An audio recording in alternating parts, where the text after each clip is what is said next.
मेरा ना होगा अधूरा, सपना ये मेरा ना रहेगा अधूरा, ये विश्वास मेरा, ये विश्वास मेरा ना होएगा अधूरा, सपना ये मेरा ना रहेगा अधूरा, ये विश्वास मेरा। उसके संग हम रहेंगे, अपने यीशु के देखेगा सारा जहां। उसके संग हम रहेंगे, अपने यीशु के देखेगा सारा जहां। सुनो, हम मिलेंगे बादलों, हम मिलेंगे बादलों पर, देखेगा सारा जहां।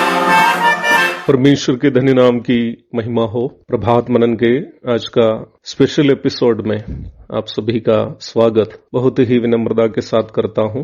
उत्तर भारत में ही नहीं, दुनिया के विभिन्न क्षेत्रों में प्रभु यीशु मसीह के द्वारा अत्यधिक इस्तेमाल किया गया एक महान प्रभु के दास श्री शालूटी नायनन, सबका शालू भैया, अपनी सेवा निभाकर कल अपने स्वामी के पास लौट गया। बिहार आने के पूर्व ही मैं उनको जानता था, पर बिहार आने के बाद उनके साथ मेरा संबंध ज्यादा घनिष्ठ हो गया था। मेरी याद सही है तो बिहार में मेरी पहली सार्वजनिक सेवा अक्टूबर 1997 में मोतीपुर में आयोजित सुषमाचार कन्वेंशन के लिए पोस्टर साटना था। उस समय मैं मात्र 19 वर्ष का था। अन्य भाई लोगों के साथ रात में चौक चौराहे पे हम लोग पोस्टर और लाई लेकर कन्वेंशन का पोस्टर हम लोग साटते थे। उस 2 दिवसीय कन्वेंशन के वक्ता दिवंगत शालू भैया था। मैं अपनी मलयाली शैली में उनको शालू चायन बुलाता था। 2003 में सेवा में निकलने के बाद शालू भैया के साथ कई बार संगति करने और सेवा करने की सौभाग्यता मुझे मिलती रही। 2009 में जब मैं पहली बार कटिहार से 16 किलोमीटर की दूरी पर दीवानगंज नामक जगह में सुषमाचार कन्वेंशन का आयोजन जब करने का निर्णय लिया, मुझे इस बात पर शक नहीं था कि वक्ता कौन होना चाहिए। वो रिश्ता धीरे धीरे मजबूत होते गया। इस बीच एक बिहारी भाई का अपरिपक्व व्यवहार के कारण मैंने शालू भैया से कुछ दिन रूठते भी रह गया था। ऐसा ही एक दिन पटना में हुई एक शादी समारोह में हम दोनों फिर मिले। शालू भैया ने मुझे देखकर मंच से उतरकर मेरे पास आया, हाथ बढ़ाकर बोला, जबी हमें तो बराबर मिलते रहना है, हाथ बढ़ाइए। उनको मेरे पास आने की या मुझ पर ध्यान देने की कोई जरूरत ही नहीं थी, परंतु उन्होंने मुझे सिखाया कि एक प्रभु के दास का व्यवहार क्या होना चाहिए। हम दोनों गले लगा दिए। 1997 से लेकर मैं उनका हिंदी संदेश सुनते आ रहा हूं। उनकी हिंदी मुझे बहुत प्रभावित करता था।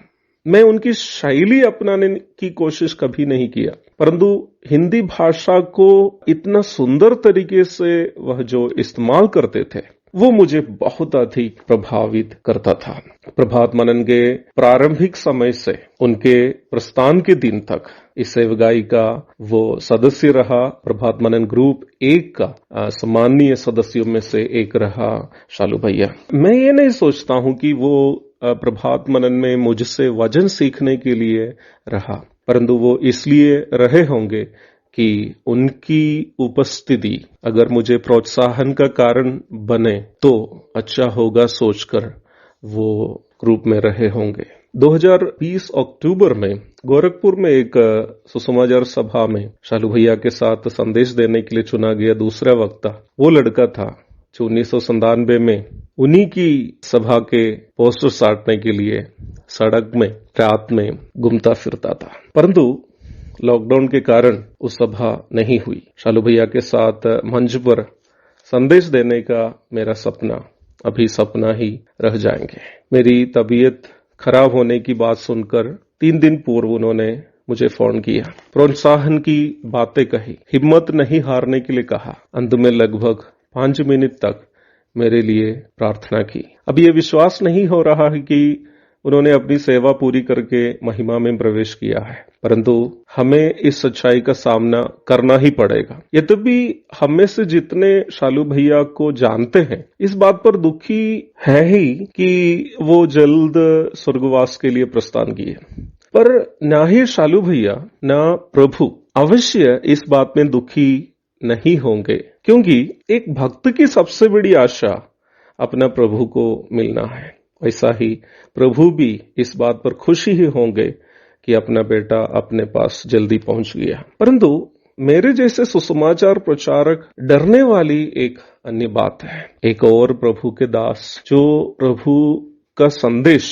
बिना थके भारत के गांव शहर में प्रचार करता था, विदा हो गया। कई सुसमाचार प्रचारक जो जीवित है बुजुर्ग हो गए। आप अखबारों एवं सामूहिक माध्यमों में ये देख ही रहे होंगे कि लाखों की चीता भारत के विभिन्न कोने में जल रही है। ये सभी अनंतकाल के आग की झील की ओर जा रहे हैं। मुझे सुनने वाले मसीह भाई बहनों, क्या नाश होने वाले करोड़ों भारतीयों की आत्माओं की चिंता आपको परेशान नहीं करती? शालू भैया ने जो जगह खाली छोड़कर गया उसे कौन भरेगा? कौन ये जिम्मेदारी अपने कांधों पे लेने के लिए तैयार है कि नाश होने वाले भारत के लोगों को झपट कर आग से बचाए? प्रभु भी पूछता है, मैं किसको भेजूं? हमारी ओर से कौन जाएगा? यशायाह 6:8 में प्रभु का इस प्रश्न को हम देखते हैं। क्या आप यशायाह के समान प्रभु से ही कह पाएंगे, प्रभु मैं यहाँ हूँ, मुझे भेज?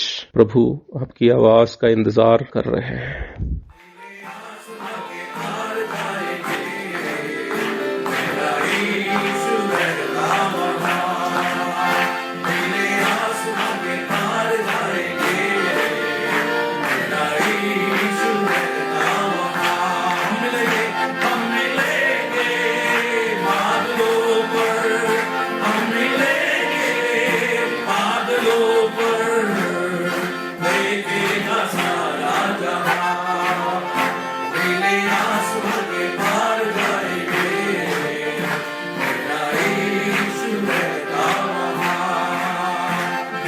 आसमां के पार जाएंगे, मेरा